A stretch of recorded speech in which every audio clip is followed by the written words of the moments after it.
ಬೆಳ್ಳಂಬೆಳಗ್ಗೆ ಇಡಿ ಅಧಿಕಾರಿಗಳು 8 ಕಡೆಗಳಲ್ಲಿ ದಾಳಿ ನಡೆಸಿ ಶಾಕ್ ಕೊಟ್ಟಿದ್ದಾರಲ್ಲ. ಇದೀಗ ಕಾಂಗ್ರೆಸ್ ಶಾಸಕ ಬಿ ನಾಗೇಂದ್ರಗೂ ಕೂಡ ಇದೇ ಇಡಿ ಮಹಾಘಾತವನ್ನು ಕೊಟ್ಟಿದೆ.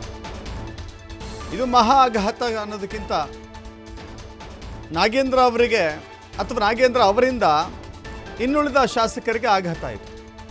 ಬೆಂಗಳೂರಿನಲ್ಲಿ ನಾಗೇಂದ್ರ ಶಾಸಕರ ಭವನದ ಕೊಠಡಿಯ ಮೇಲೆ ದಾಳಿ ಮಾಡಿದ್ದಾರೆ.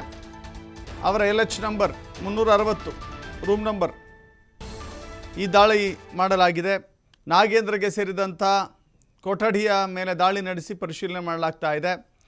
ಬೆಳಗ್ಗೆಯೇ ದಾಳಿ ನಡೆಸಿದ್ದಾರೆ. 4 ಗಂಟೆಗೆ ಶಾಕ್ ಕೊಟ್ಟಿದ್ದಾರೆ, ಪರಿಶೀಲನೆ ಮಾಡ್ತಾ ಇದ್ದಾರೆ.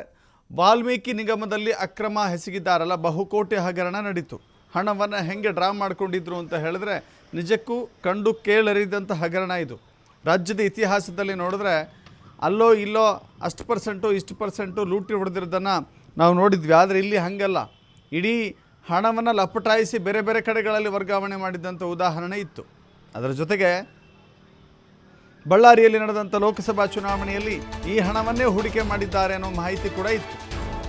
ಇದೀಗ ನಾಗೇಂದ್ರ PA ಗೋವರ್ಧನ್ ಮನೆ ಮೇಲೂ ಕೂಡ ದಾಳಿ ಆಗಿದೆ. ಗೋವರ್ಧನ್ ನಾಗೇಂದ್ರ PA ಬಳ್ಳಾರಿಯಲ್ಲಿ ಚುನಾವಣೆ ವೇಳೆ ಹಣ ಹಂಚಿಕೆ ಮಾಡಿದಂಥ ಆರೋಪ ಆತನ ಮೇಲಿದೆ. ಮತದಾರರಿಗೆ ತಲಾ 200 ರೂಪಾಯಿ ಹಂಚಿರುವಂಥ ಆರೋಪ ಇದೆ. ದಾಳಿ ನಡೆಸಿ ಪರಿಶೀಲನೆಯನ್ನು ಮಾಡ್ತಾ ಇದ್ದಾರೆ. ದಾಳಿ ನಡೆಸಲಾಗಿದೆ, ಈಗ ಪರಿಶೀಲನೆ ನಡೀತಾ ಇದೆ. ವಾಲ್ಮೀಕಿ ನಿಗಮದ ಅನುದಾನದ ಹಣವನ್ನು ಬಳ್ಳಾರಿ ಲೋಕಸಭಾ ಚುನಾವಣೆಗೆ ಬಳಕೆ ಮಾಡಿಕೊಂಡಿರುವ ಆರೋಪ ಇದೆ. ಅದರ ಆಧಾರದ ಮೇಲೆ ಜಾರಿ ನಿರ್ದೇಶನಾಲಯದ ಅಧಿಕಾರಿಗಳು ಬಳ್ಳಾರಿ, ವಿಜಯನಗರ ಮತ್ತು ಬೆಂಗಳೂರು ಒಟ್ಟು 8 ಕಡೆಗಳಲ್ಲಿ ದಾಳಿ ನಡೆಸಿ ಪರಿಶೀಲನೆಯನ್ನು ಮಾಡ್ತಾ ಇದ್ದಾರೆ. ಬಳ್ಳಾರಿ ನಗರ, ಬಳ್ಳಾರಿ ಗ್ರಾಮಾಂತರ, ಸಂಡೂರು, ಕಂಪ್ಲಿ, ಕೂಡ್ಲಿಗೆ ಹಾಗೂ ಬೆಂಗಳೂರು ಜೊತೆಗೆ PAಗಳ ಮನೆಗಳ ಮೇಲೆ ಕೂಡ ದಾಳಿ ನಡೆಸಿದ್ದಾರೆ. ಹೀಗಾಗಿ ಏನೆಲ್ಲ ಸಿಗಬಹುದು ನೋಡಬೇಕಾಗಿದೆ. ಮತ್ತಷ್ಟು ಮಾಹಿತಿ ನಮ್ಮ ಪ್ರತಿನಿಧಿ ಸಂತೋಷ್ ನೀಡ್ತಾರೆ. ಸಂತೋಷ್, ಇಲ್ಲಿ ಮುಖ್ಯ ರೂವಾರಿ ಅಥವಾ ಕಿಂಗ್ ಪಿನ್ ಏನು ಬೇಕಾದ್ರೂ ಹೇಳ್ಬೋದು. ಇಲ್ಲಿ ವಾಲ್ಮೀಕಿ ನಿಗಮದ ಅಧ್ಯಕ್ಷರಾಗಿದ್ದ ವೇಳೆ ಬಿ ನಾಗೇಂದ್ರ ಎಸಗಿರುವಂಥ ಬಹಳ ದೊಡ್ಡ ಅಕ್ರಮ ಅದು. ಆ ಕಾರಣಕ್ಕಾಗಿಯೇ ಇನ್ನುಳಿದ ಶಾಸಕರಿಗೂ ಇನ್ನುಳಿದ PAಗಳಿಗೂ ಅಥವಾ ಸಂಸದರಿಗೂ ಕೂಡ ಇದು ಸುತ್ತಿಕೊಳ್ತಾ ಇದೆ. ಈಗ ಇವರ LH ರೂಮ್ ಮೇಲೂ ಕೂಡ ದಾಳಿಯಾಗಿದೆ. ಏನೆಲ್ಲ ಅಪ್ಡೇಟ್ ಸಿಗ್ತಾ ಇದೆ ಸಂತೋಷ್?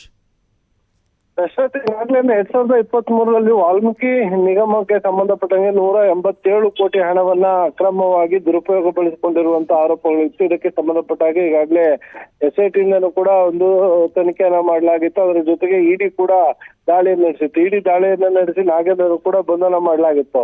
ಸೊ ಬಂಧನ ಮಾಡಿದ ಬಳಿಕ ಕೂಡ ಸಾಕಷ್ಟು ಆಸ್ತಿಪಾಸ್ತಿಗಳನ್ನು ಕೂಡ ಮುಟ್ಗೋಲು ಹಾಕೊಳ್ಳೋ ಬಗ್ಗೆ ಕೂಡ ಈಗಾಗಲೇ ಇಡಿ ಅಧಿಕಾರಿಗಳು ಅಟ್ಯಾಚ್ ಗಳನ್ನ ಮಾಡಿದ್ರು. ಇದರ ಬೆನ್ನಲ್ಲೇ ಸುಮಾರು 23 ಜನರ ವಿರುದ್ಧ ಒಂದು ಚಾರ್ಜ್ ಶೀಟ್ ಕೂಡ ಸಲ್ಲಿಕೆಯನ್ನ ಮಾಡಲಾಗಿತ್ತು.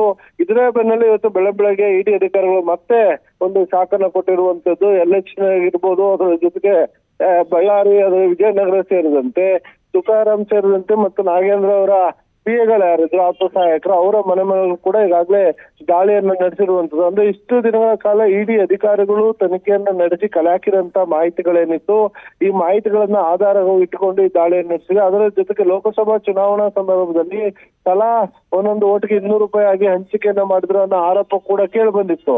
ಸೊ ಈ ಹಿನ್ನೆಲೆಯಲ್ಲಿ ಎಲ್ಲಾ ಮಾಹಿತಿಯನ್ನ ಆಧಾರವಾಗಿಟ್ಕೊಂಡು ಇಡಿ ಅಧಿಕಾರಿಗಳು ಇವತ್ತು ಬೆಳಗ್ಗೆ ದಾಳಿಯನ್ನು ನಡೆಸಿ ತಲಾಶ್ ನಡೆಸ್ತಾ ಇದ್ದಾರೆ. ಇದಷ್ಟು ಮಹತ್ವದ ದಾಖಲೆಗಳು ಈಗಾಗಲೇ ಪತ್ತೆಯಾಗಿದೆ ಅನ್ನೋ ಮಾಹಿತಿ ಕೂಡ ಲಭ್ಯವಾಗ್ತಾ ಇರುವಂತದ್ದು. ಇಡಿ ಅಧಿಕಾರಿಗಳ ಇನ್ನೂ ಪರಿಶೀಲನೆ ಮುಂದುವರೆಸಿತ್ತು. ಯಾರನ್ನೆಲ್ಲ ವಶಕ್ಕೆ ಪಡಿತಾರೆ, ಏನೆಲ್ಲ ಮಹತ್ವದ ದಾಖಲೆಗಳು ಸಿಗ್ತಾರೋ ಅದು ಸ್ಪಷ್ಟಪಡಿಸ್ತಾರೆ ಅನ್ನೋದನ್ನ ಕಾಯ್ದು ನೋಡ್ಬೇಕಾಗುತ್ತೆ. Dasharath, thank you Santosh.